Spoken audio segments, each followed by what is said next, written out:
গুনাহ মাফের সহজ 8টি আমল। 1. সুন্দরভাবে ওযু করা। যে ব্যক্তি ওযু করে এবং তা সুচারুরূপে সম্পন্ন করে, তার শরীর থেকে গুনাহগুলো বের হয়ে যায়, এমনকি তার নখের নিচ থেকে সেগুলো বের হতে থাকে। মুসলিম 245। 2. বাসা থেকে ওযু করে মসজিদে যাওয়া। যে ব্যক্তি তার বাড়ি থেকে পবিত্রতা অর্জন করে, এরপর ফরজ আদায়ের জন্য আল্লাহর কোনো একটি ঘরের উদ্দেশ্যে হাঁটতে থাকে, তার প্রত্যেক পদক্ষেপে একটি করে গুনাহ মুছে দেয়া হয় এবং অপর পদক্ষেপে এক ধাপ মর্যাদা উন্নীত করা হয়। মুসলিম 666। 3. অজু অবস্থায় সালাত আদায়ের স্থানে অবস্থান করা। যতক্ষণ পর্যন্ত তোমাদের কেউ তার সালাত আদায়ের স্থানে অবস্থান করছে এবং তার অজু ভঙ্গ না হচ্ছে, ফেরেশতারা তার জন্য দোয়া করতে থাকে, হে আল্লাহ, তাকে ক্ষমা করে দিন, হে আল্লাহ, তার উপর দয়া করুন। বুখারী 659। 4. সালাতের পর 3 তাসবিহ পড়া।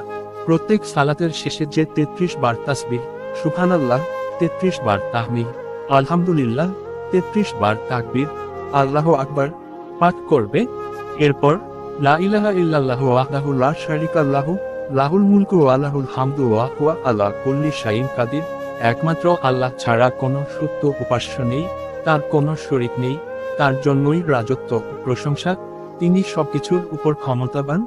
এর মাধ্যমে 100 পূর্ণ করবে, তার গুনাহগুলো মাফ করে দেয়া হবে, এমনকি যদি তার সমুদ্রের ফেনা পরিমাণও হয়। মুসলিম 597। 5. দিনে 100 বার সুবহানাল্লাহি ওয়া বিহামদিহি পড়া। যে ব্যক্তি একদিনে 100 বার সুবহানাল্লাহি ওয়া বিহামদিহি বলবে, তার গুনাহগুলো মুছে দেয়া হবে, এমনকি যদি তা সাগরের ফেনারাশির মতো হয়। বুখারী 6405। 6. দুরূদ পাঠ করা। যে ব্যক্তি আমার উপর একবার দুরূদ পাঠ করবে, আল্লাহ তার উপর 10টি রহমত প্রেরণ করবেন, তার 10টি গুনাহ মুছে দেবেন এবং তার মর্যাদা 10 ধাপ উন্নীত করবেন। নাসাই 1297। সাহিহ। 7. দান সাদাকা করা। সাদাকা সেভাবে গুনাহকে নিশ্চিহ্ন করে দেয়, যেভাবে আগুনকে পানি নিভিয়ে দেয়। তিরমিজি 2616। হাসান। 8.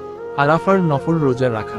আমি আল্লাহর কাছে আশা রাখি, আরাফার দিনের সিয়াম দ্বারা এর পূর্ববর্তী ও পরবর্তী বছরের গুনাহগুলোর ক্ষতিপূরণ হবে এবং আমি আল্লাহর কাছে আশা রাখি আশুরার দিনের সিয়াম দ্বারা তার বিগত বছরের গুনাহগুলোর ক্ষতিপূরণ হবে। মুসলিম 2617।